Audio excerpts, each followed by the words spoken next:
Housework is your job as the daughter-in-law, isn't it? Why do I have to clean? Don't get spoiled just because we live together. You're shameless. I can't believe it. I need you to vacuum. That's the reaction I got when I asked for help. Actually, I injured my leg falling down the stairs recently.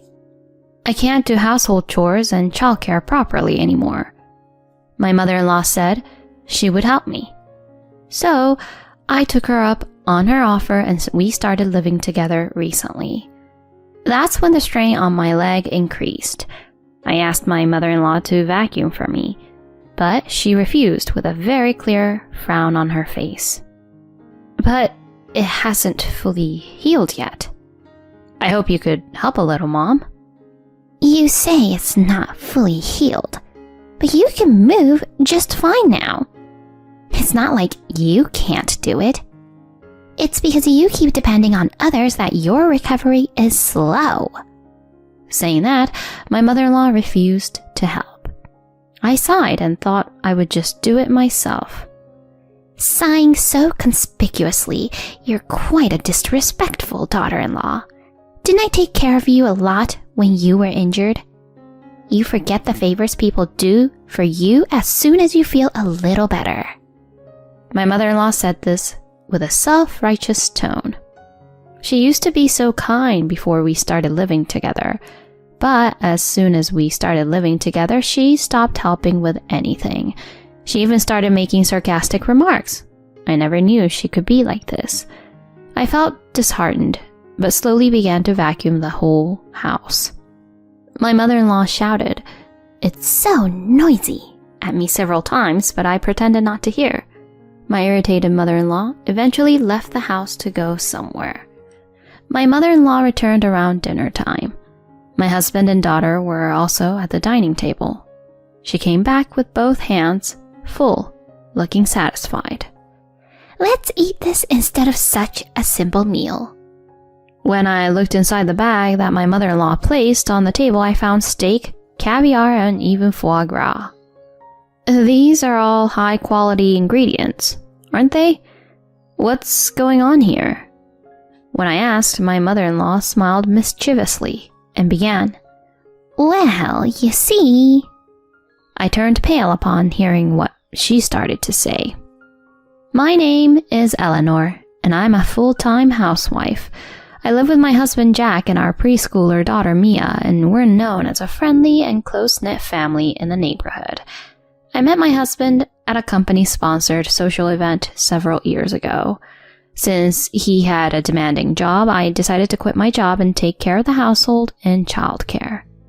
One day, I injured myself falling down the stairs, and my leg is in pain, making it difficult to manage childcare and housework as I'd like. Jack, can't you take a break from work? I'm currently swamped, and I can't afford to take days off. My family lives far away, so it's not easy for them to come and help.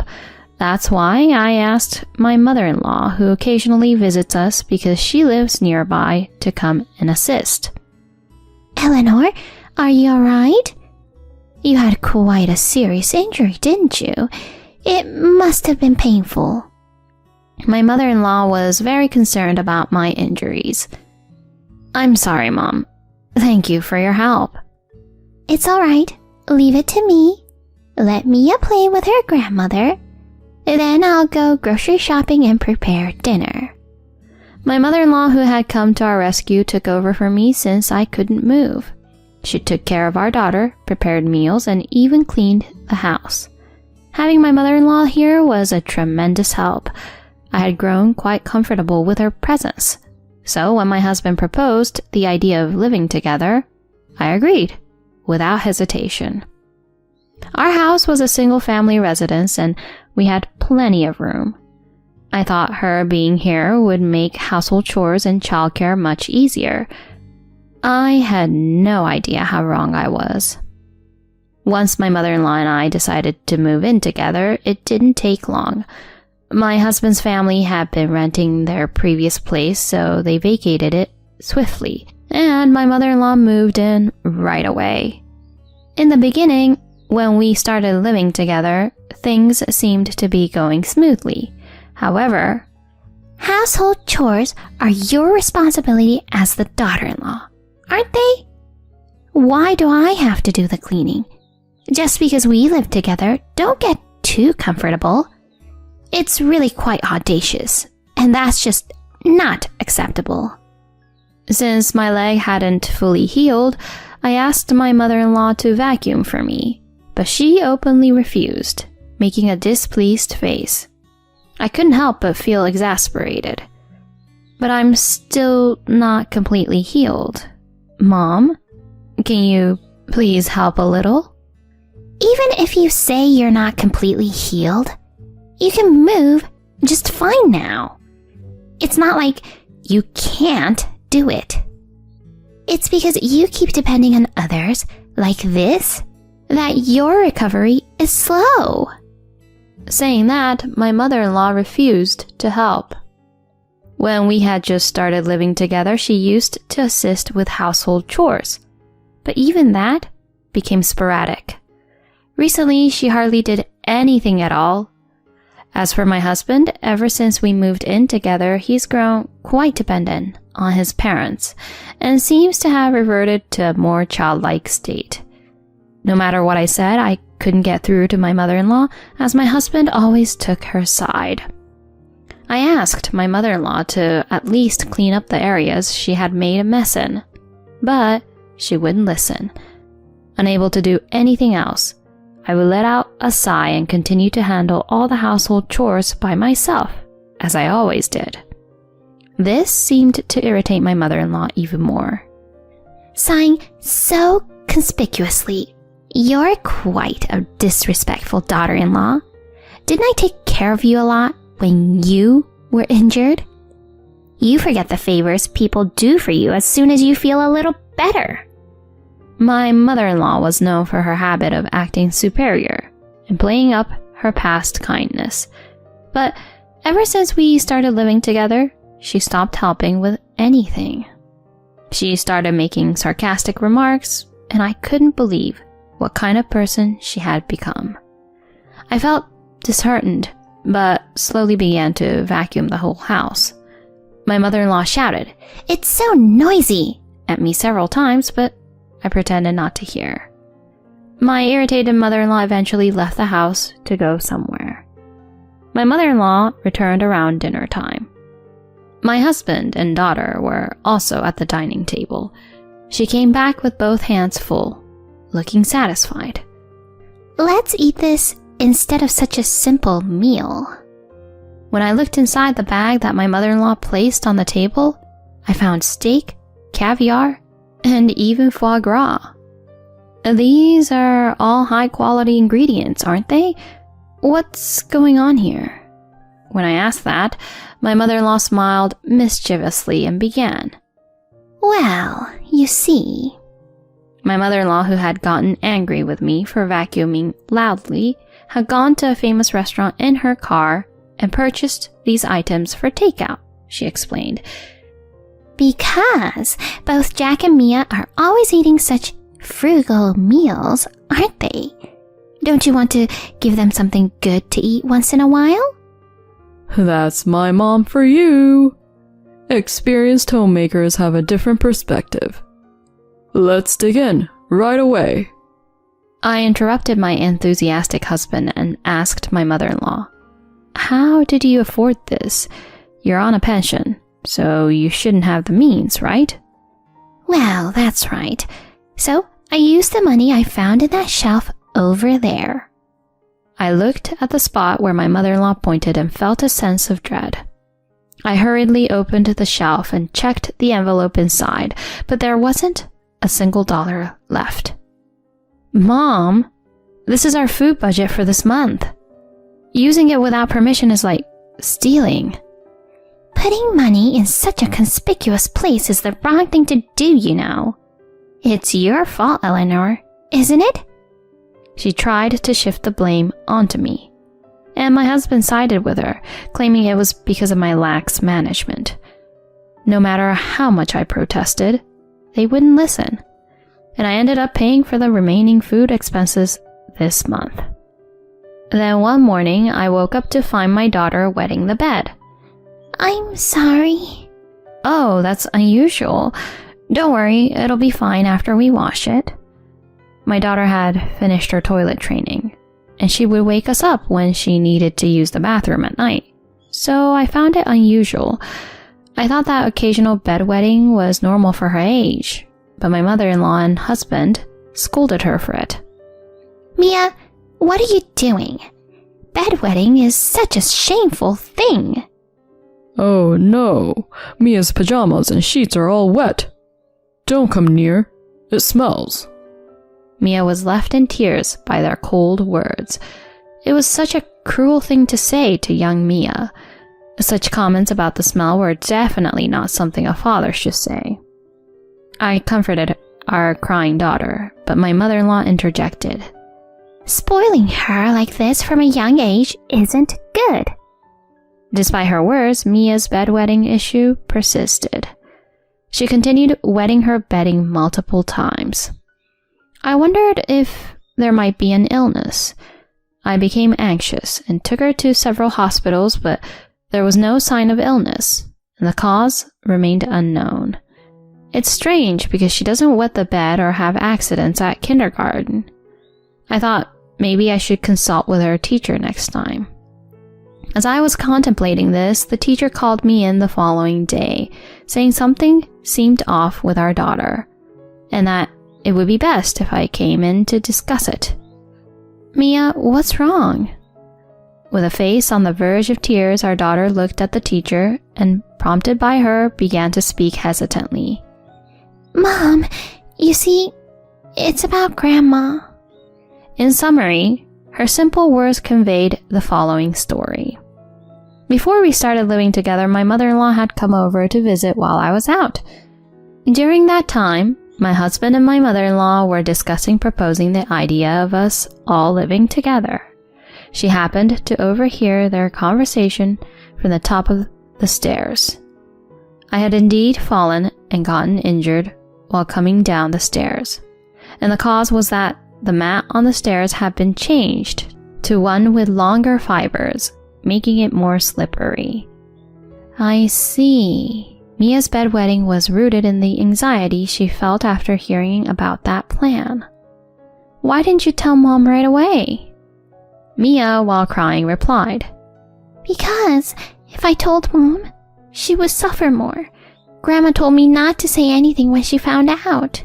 Upon hearing that my daughter had been threatened by my mother-in-law, I trembled with anger and held my crying daughter tightly. It was tough for you, wasn't it? You don't have to worry anymore. Mom won't give up, okay? I comforted her like that. I couldn't forgive Mia being threatened and even causing me harm. I guess they intended to take advantage of me when we started living together, but I won't let that happen. Just watch, I'll give it back double.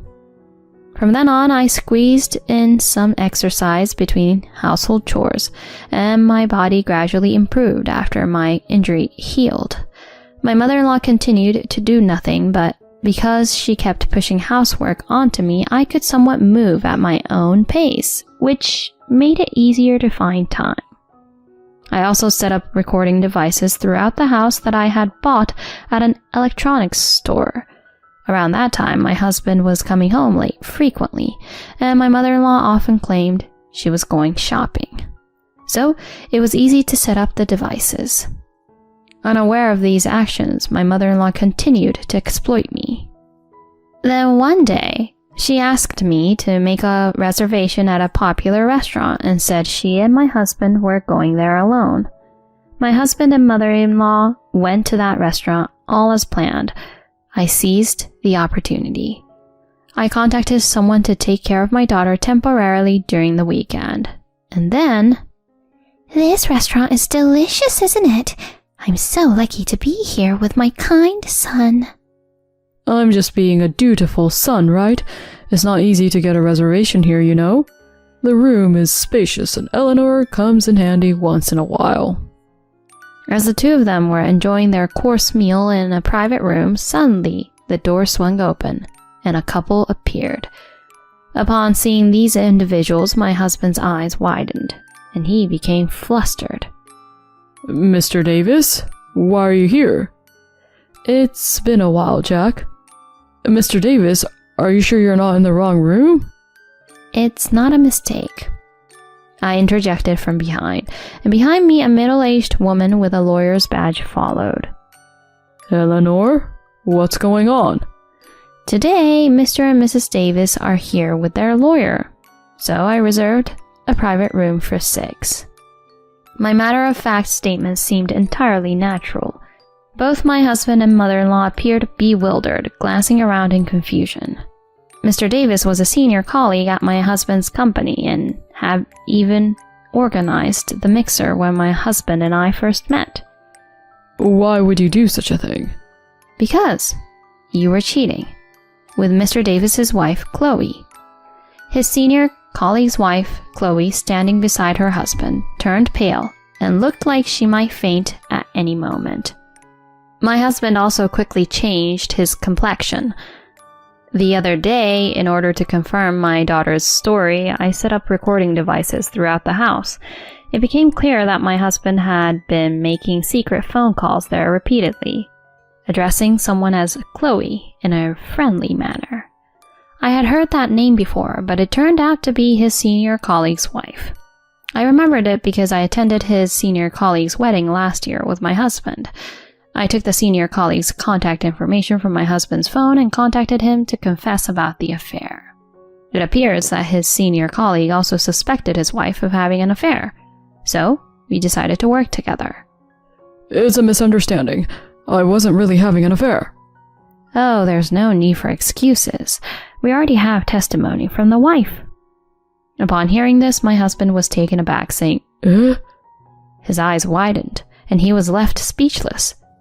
Truth be told, the day before I had called his senior colleague's wife to meet. Initially, she feigned ignorance, but when I advised, you should just be honest, you know there's compensation and everything, right? When I hinted at reducing the compensation, she opened up and talked freely. She and my husband were colleagues from work, and their relationship turned this way while they were discussing their married lives. When I boldly stated I had evidence through recordings and testimonies, my husband knelt down and begged his senior colleague for forgiveness. I'm very sorry. I'm sorry, but I can't forgive you. I've already sent a registered letter to the company, so be prepared for the consequences from HR. The senior colleague coldly pushed away my husband. Jack, we're getting a divorce, and I'll be sure to get alimony and child support. When the lawyer conveyed the amounts, my husband seemed desperate and clung to me. Eleanor, I'm begging you. I'll kick my mother out and we can start over again. Enough with the jokes. I've already recorded your verbal abuse towards me, so I can claim compensation. Above all, I can't imagine starting over with someone who threatens my daughter. I stated it firmly. Also on the recorder, I also have evidence of your mom's theft. When my mother-in-law heard this, she trembled noticeably. Perhaps she had something to hide, so she kept silent for a long time. But I won't let her off the hook either. Not only did you steal money from the house, but you also sold the boat model that Jack cherished so much on a flea market app, didn't you?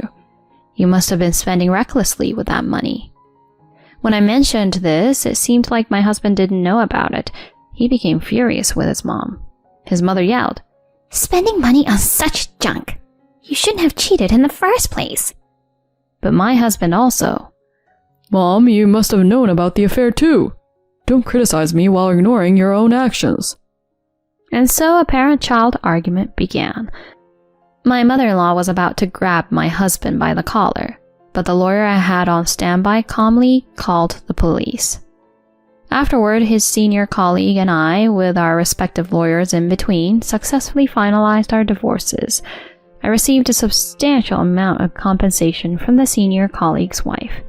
She has suggested reducing the amount, but I never hinted at accepting any reduction. Rumors of my ex-husband's infidelity spread at his workplace, but because he had to make payments for compensation and child support, he couldn't quit. Since my ex-husband's company dealt with products for women, it seemed he had made many female colleagues his enemies.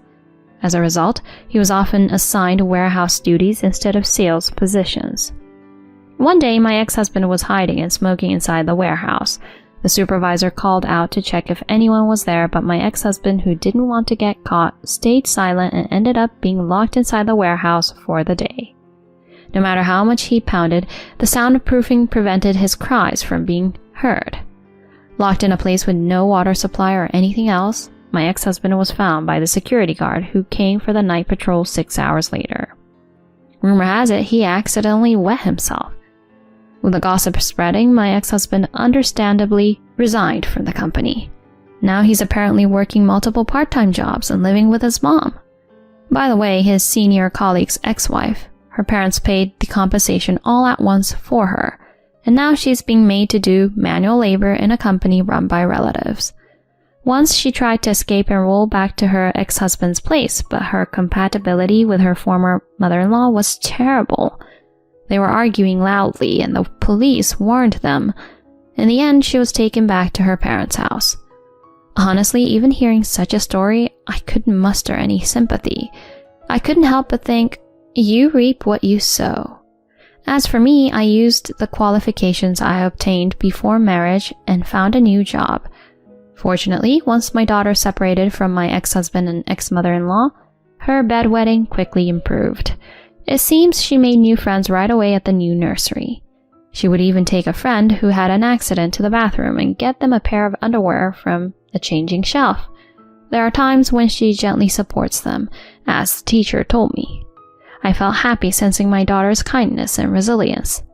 She has overcome difficult times. I am proud to have a daughter who is kind to others.